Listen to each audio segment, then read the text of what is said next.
Time.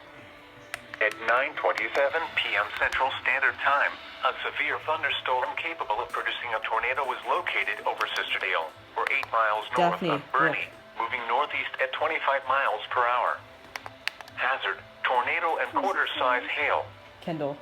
Source, radar indicated rotation. Why is that a big Impact, thing? flying debris will be dangerous to those caught without shelter. Mobile homes will be damaged or destroyed. Damage to roofs, windows, and vehicles will occur. Tree damage is likely. Locations impacted include Sisterdale and Crown. Take cover now. Move to a basement or an interior room on the lowest floor of a sturdy building. Avoid windows. Hold on. If you are outdoors, in a mobile home, or in a vehicle, move to the closest substantial shelter and protect yourself from flying debris.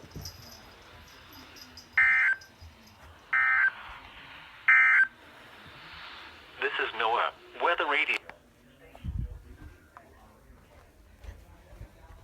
Oh my gosh.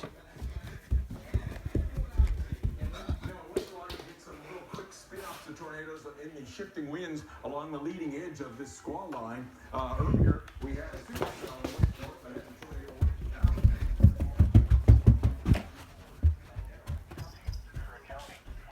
County, protect yourself from flying debris.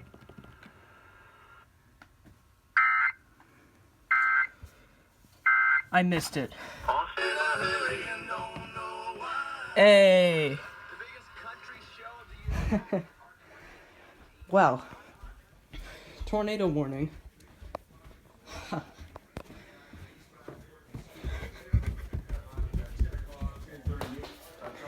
I had to get the framing right, that's why I missed some of it.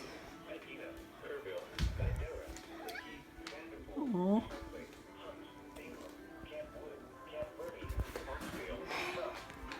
Wow. Imagine if it touches down. Alright, let's look, see if it's on here. Yeah, it's on here, but it didn't go off. I-35 west, the northbound lanes down in the Alvarado area have been closed. We do have one new tornado warning storm. Yep, there it is. In Kendall County, you see there in red. Let me zoom into that one just a little bit. This supercell thunderstorm heading up in the areas far in the north and east of Bernie. Relatively rural areas here with a possibility. A tornado warning has been issued for our area. There you go. If it goes off on the TV, I'll record it, but it's going to be in a separate video.